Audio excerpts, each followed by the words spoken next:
Com muita alegria, estamos retomando o programa Por Amor aos Reinos. E vamos fazer isso de uma forma muito especial.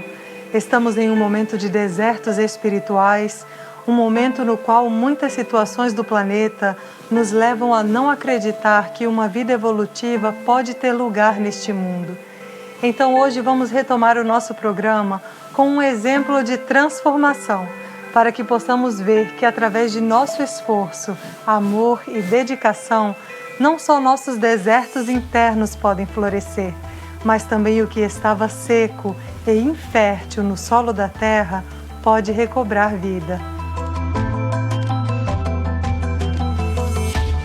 Vocês sabem o que é o sertão brasileiro? O sertão é uma área semidesértica que se estende por diferentes estados do Nordeste do Brasil.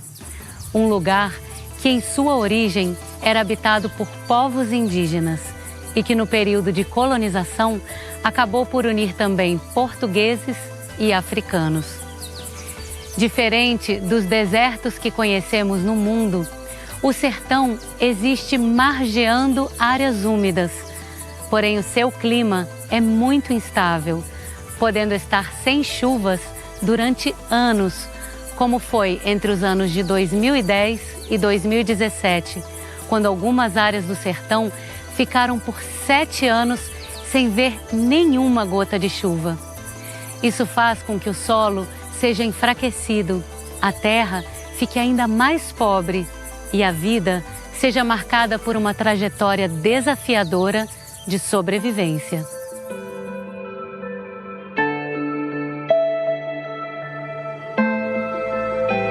Apesar de todas essas dificuldades, o sertão é uma região rica de corações puros, rica em cultura, rica em potencial, porque onde há vida, há mistérios a serem desvendados, há um potencial a ser revelado. A equipe do programa Por Amor aos Reinos foi até o sertão da Bahia para trazer para vocês a história de pessoas que acreditaram que o mundo poderia ser um jardim, que em qualquer situação e sob quaisquer circunstâncias, a vida poderia ser regenerada e florescer no solo do mundo e no interior dos seres. Vamos então conhecer a história de Marcia Renzi, uma suíça-americana que fundou os Jardins Marizá em 2003 e que, em parceria com Luiz Carlos Miranda, praticam técnicas de recuperação de solos, plantios integrados e manejos de pequenos animais e estão transformando um pedacinho do sertão em um jardim, um paraíso.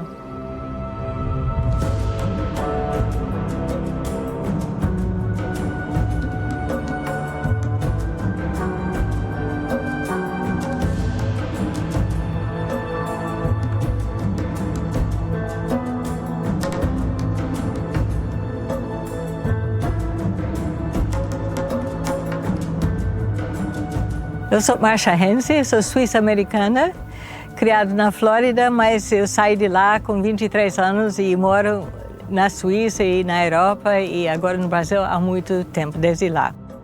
Muitas pessoas perguntam como eu vim parar aqui. Foi um longo caminho. Quando eu morava ainda em Salvador, eu fundei o movimento de permacultura. Eu me apaixonei pela agricultura e pela agrofloresta há muito tempo. Me apaixonei pelo jardim quando tinha 8 anos, que eu li o livro O Jardim Secreto.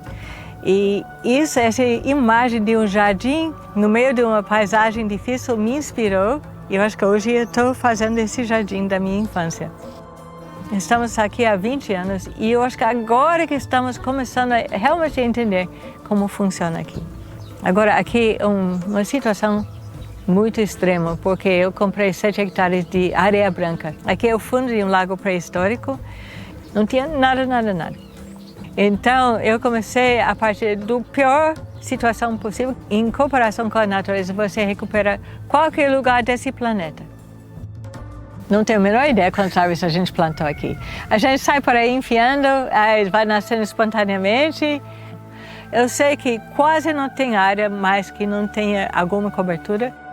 Conseguimos criar um lugar fértil produtivo, bonito. Não podemos fazer um erro sequer, qualquer erro volta a ser areia branca de novo. Então é um sistema extremamente exigente que não perdoa nenhum erro de manejo. Então era isso que me moveu para vir aqui. Eu vim para Tucano porque tinha amigos em Tucano. Eu conheci Luiz Carlos de criança, de fato. Ele me ajudou uns dias no manejo de uns capins, né? Eu achei ele muito simpático, mas eu perdi ele totalmente de vista. E ele era já adulto quando eu topei com ele de novo. Eu sempre gostei muito da vida no campo, né? Desde a minha infância, a gente teve uma convivência muito boa de família. Por outro lado, eu achava um pouco pobre a maneira que a gente trabalhava ainda. Eu sempre ficava procurando na minha cabeça uma forma de melhorar isso, né? E foi daí que apareceu a marcha aqui no Marisa, né? A gente sempre teve uma relação muito assim de companheirismo, sócio. A marcha completou aquele vazio que eu tinha lá atrás, complementou, né? A gente vai juntando a forma de trabalhar. Então, isso só aumentou cada vez mais o meu prazer, né, de ficar na terra.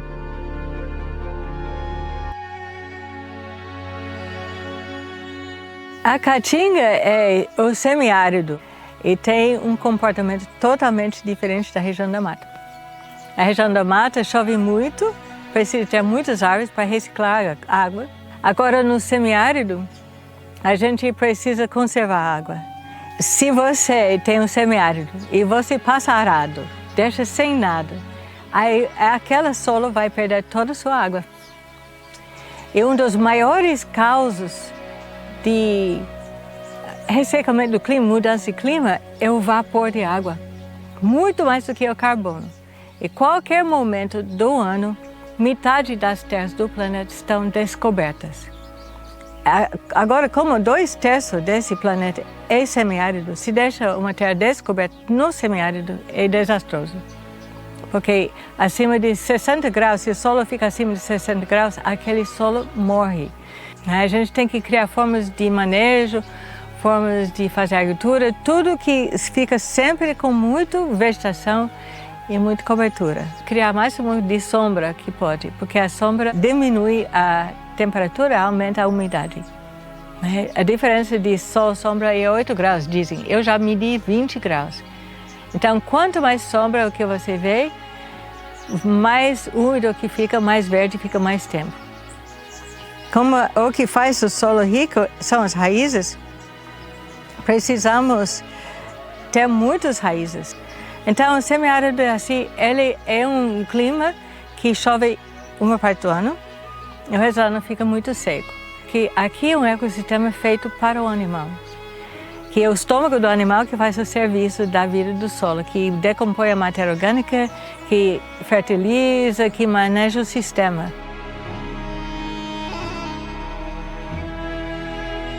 Hoje em dia tem um manejo holístico, né? Que é o manejo dos animais, muitos animais numa área pouco tempo. Então, assim, você tem que ter uma área, você tem que botar vários piquetes, que é vários cercados, os animais estão em rodeio ali constantemente. Já está refletindo muito nos nossos campos, a gente já percebe que os animais estão mais saudáveis, as árvores estão melhores, né? O que a gente está tendo uma melhoria maior para o solo é as vacas, na real, né? Porque o esterco dela beneficia mais o solo, é um esterco mais molhado, você vê mais vida naquele esterco. Uma coisa muito importante desse manejo é você ter os animais em constante movimento, né? E o descanso grande daquela área que você foi colocada. Até porque a gente tem aqui como a gente tem um período muito grande de seca, quanto mais a gente passar menos tempo naquele espaço e deixar por um longo tempo descansando, melhor. E, então, assim, a gente também tem as galinhas aqui, que a gente tem um manejo também muito interessante. A gente tem uma área cercada, mais ou menos de 1000 metros, para as galinhas. A gente arborizou ela por inteira e fez uma área de apoio para elas, na área central, né? Como elas dormem sempre no alto, A gente fez uma caixa de tijolo, né, embaixo dessa cama dela. A gente vai colocando material de poda, resto de alimento, folhas secas. Então, assim, elas vão sempre estercando. Ao mesmo tempo, elas vão ciscando, né, aquele material. Vai servir como nosso adubo, nosso composto. Ali é uma forma de compostagem. E ele vai estar sempre em movimento. A gente também tem as culturas, milho, feijão, os amendoim, mandioca, abóbora. Então a gente faz uma espécie de manejo alternado, né? A gente faz no inverno as culturas e no verão a gente vai tendo os animais nesses espaços. A gente faz também umas policulturas, que é uma mistura de várias sementes, quando a terra está muito ainda degradada, sementes de capim, nabos, forrageiro, plantas para criar solo. Então isso dá uma base, cria uma base, uma estrutura no solo que já vai causar uma melhoria para os próximos anos, né? Quando aquelas plantas estão numa altura, um tempo determinado, a gente bota os animais para pastar. Com isso o animal também já vai fazendo o seu benefício ali na terra. Até porque se a gente deixa sem colocar os animais, aquelas plantas vão crescer e vão meio que oxidar ali, vão morrer. Quando a gente coloca os animais, eles vão pastando, eles vão umedecer ali, vão podar e eles vão rebrotar. Mesmo na seca você vê uma diferença. E quando chove, a diferença é muito mais. E também, além de ter essa função, né, de melhorar o solo, a gente sempre colhe, né? Vou colher as frutas para levar para a feira amanhã em Tucano. Goiaba, laranja, limão, aipim. Eu vou consorciando essas frutas com essas culturas, que até porque elas vão dar condição uma à outra, né? A gente precisa criar uma nova forma de fazer agricultura, da gente produzir nossos alimentos para sobreviver nesse planeta, nesse clima. E nós temos uma grande sorte que a própria natureza já resolveu esse problema. Ela tem todo um ecossistema com muitas plantas e árvores, e é um ecossistema que funciona muito bem aqui. O problema é que esse ecossistema do sertão não tem muitos alimentos humanos. É tudo feito para o animal. As árvores têm folhas comestíveis, dá frutos que os animais podem comer. Mas as árvores de outras regiões que se adaptam aqui dão vagem comestível. Para a gente inserir o milho, feijão, abóbora, etc., nesse ambiente que já é inteligente, tudo muito bem decidido, muito bem planejado, eu vejo uma forma de engenharia aqui dentro. De tão perfeito, de tão inteligente o sistema. O que a natureza quer é parceria. A gente cria proposta, a gente fala o que a gente quer, o que a gente está disposto a fazer também, e a natureza dá a solução. É minha intenção de plantar esse campo, posso plantar esse campo esse ano. Então, a gente recebe em pacote de informação, vibra ou não vibra? É sim ou não? Então, a gente pode testar com os dedos, se fecha, a gente fechou o circuito energético. Se é sim, ele fica fechado, porque está vibrando. Se é não, abre, porque não está acontecendo nada.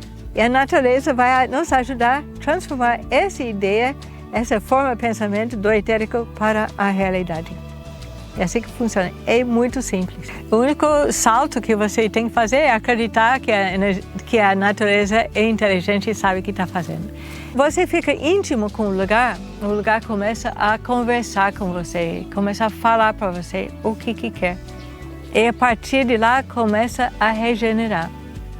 Você vai sentindo a vida voltando, regenerando. Por isso a gente faz agricultura regenerativa. Porque o ecossistema vai regenerando. Qualquer canto desse sítio de 7 hectares é um mundo, é totalmente diferente. Um pedaço é totalmente diferente do outro. Cada pedaço é único, cada terra é única. Sempre tem essas dificuldades nas 7 meses de seca, que pode morrer tudo, né? Mas não tem fracasso. Você nunca fracassa, você só aprende. Então, se isso não deu certo, então podemos fazer isso. Cada fracasso não é um passo em direção a uma compreensão maior, é um modelo melhor ainda. Agora a gente deu um salto, né? Deu um salto. A gente tem confiança agora que a gente mais ou menos entendeu como nós devemos agir. A mensagem que eu trago para as pessoas é de ter persistência, acreditar, confiar na natureza, ter um compromisso real com ela, né? Fazer com que a natureza trabalhe junto com você, não só explorar, né? Só visar o melhor dela, né? Não só visar assim um retorno dela, mas sim também dar um retorno para que ela lhe dê esse retorno de volta, né? Apesar de qualquer manejo, de qualquer intervenção, a visão que a gente tem é de deixar a terra sempre melhor. Isso é uma obrigação da gente, de estar sempre deixando essa terra melhor do que era antes. Você tem que criar claramente o seu propósito como raça humana. Queremos ocupar esse planeta sem destruí-la, né? E para poder trabalhar assim e viver nesse planeta em paz e com abundância e com qualidade de vida, a gente precisa aprender a escutar ela. E ela está falando com a gente o tempo todo. Só podemos criar o nosso mundo e ter a esperança que o nosso mundo inspira os outros, é cada um que cria seu mundo ideal, porque todos nós temos essa capacidade. A realidade é criada pelo pensamento da natureza, pelo pensamento nosso. Se você não gosta dessa realidade, cria a sua. É o que a gente está fazendo aqui em Marisol, criando nossa realidade.